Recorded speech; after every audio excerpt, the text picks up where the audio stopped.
Sem Papas na Língua, com o professor Dionísio da Silva.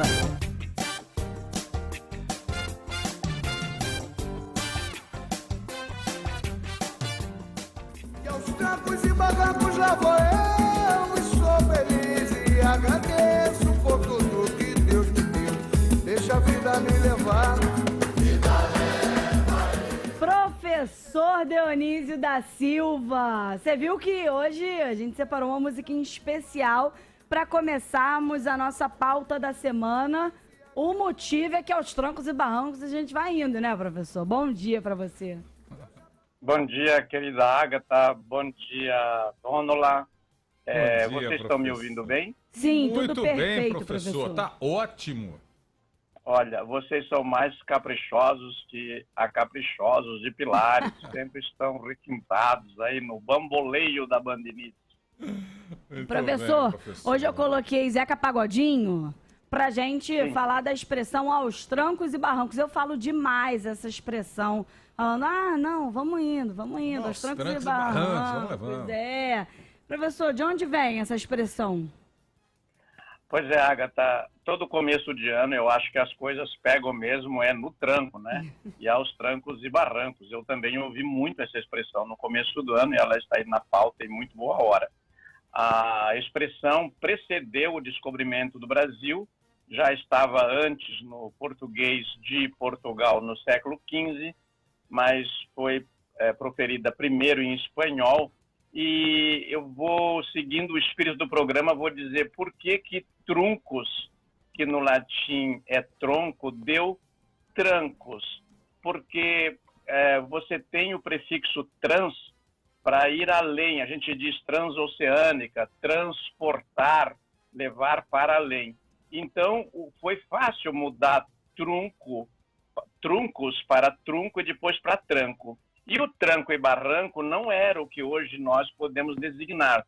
Era uma vala, um atrapalho que havia no caminho do cavalo, onde ele trancava, ele tropeçava, ele não ia adiante. Por isso que você também diz, vou dar um tranco na pessoa tal, para ela deixar de ser abusada. Isso é, você vai fazer aquilo. Então, quando você vai aos trancos e barrancos, você vai caindo, levantando, indo de novo, mas vai. No caso, o barranco, agora para concluir minha pequena explicação, que gosto da conversa com vocês, a gente diz aos trancos e barrancos só para rimar, porque como o português sempre teve, os falantes do português sempre foram grandes massas analfabetas, eles guardaram as coisas por memória.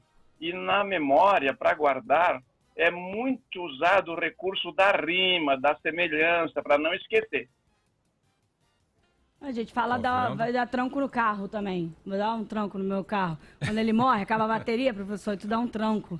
Não é? Eu tô até fazendo... Porque quando eu penso em tranco, eu penso na pessoa ainda assim, meio engasgando, sabe? Indo meio aos trancos. É isso, né, professor? Você vai meio pra lá, pra cá. É bem este o espírito da expressão. Você é muito intuitiva com a língua portuguesa, sempre disse isso, digo isso de público, reconheço isso, e o falante do português do Brasil mudou a língua portuguesa, não é? Ele recebeu uma língua vinda do latim, que estava consolidada na Península Ibérica, aqui misturou com línguas indígenas, africanas, italianos, japoneses, chineses, e fez uma outra língua. Fez uma outra língua? Não, a estrutura da língua é a mesma, mas ele ampliou muito, e fez do português de Portugal uma variante no Brasil que hoje é hegemônica. Nós somos 215 milhões de falantes do português, não é? Olha que delícia a gente ter um professor para chamar de nosso. E em conversas fora do ar...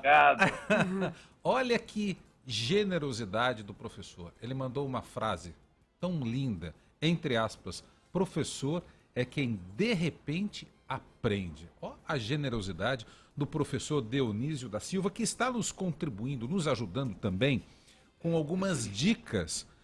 Por que, professor, a gente se empipina com algumas palavras, como, por exemplo, recorde ou recorde? Qual que eu devo usar, professor? Porque tem erro aí ou é uma questão de padrão? O que eu uso? Recorde ou recorde? Vinícius, nós temos um ditado em alemão muito curioso que se aplica ao português. Porque o simples, se o complicado também serve. Eu acho que a maioria dos... Não sei se a maioria, né? Não, eu quero ser misericordioso e clemente, mas uma boa parte dos telejornalistas procura o mais difícil. Eu fiquei muito contente de anteontem estar assistindo ao jornal Band News e ouvir em tempo recorde, e eram meninas que pronunciavam corretamente, em tempo recorde. Record é um anglicismo, como nós já tivemos muito o galicismo. Era chique falar a moda francesa no século XIX, e até meados do século XX. E depois da Segunda Guerra Mundial, no Brasil, ficou chique, falsamente chique, não é? Porque chique mesmo é você saber bem a língua do seu país. Ficou chique você fazer anglicismos, isto é, falar a moda inglesa. Eu chefei uma equipe na Estácio durante 14 anos e corrigia isso todos os dias e com doçura, não é? Para ganhar o apoio de todos que trabalhavam comigo. E ganhava. Dizia, por que você diz eu tenho um job? Você tem uma tarefa, uma palavra muito mais bonita. Não diga songbooks, diga cancioneiro. Cancioneiro é a palavra mais linda do mundo para canções, muito mais linda do que songbooks. Então, o certo é recorde, porque é registro, recordar, está ali recordado, gravado. E quando alguém ultrapassa aquela marca, faz-se um novo registro, uma nova recordação, um novo recorde. Então, recorde é coisa para quem não sabe português. Tá vendo, Agatha? Você queria encerrar aqui a participação do professor Dionísio da Silva com um adeus, dear teacher. Não, a gente pode falar adeus, querido professor, tá vendo? Professor, eu vou te falar, vou cortar essa parte de hoje, porque o que eu vejo de gente falando errado, o recorde, eu fico, gente, e assim...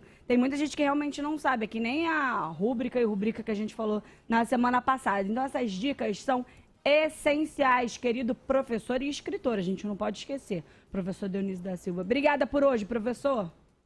Muito obrigado a você, Agatha. Muito obrigado ao Vinícius. E lembro que a frase professor é quem de repente aprende está entre aspas, porque é do maior romancista brasileiro do século XX, João Guimarães Rosa Mineiro. Olha, tá vendo? O que é ter um professor para chamar de nosso? Tchau, professor, um beijo!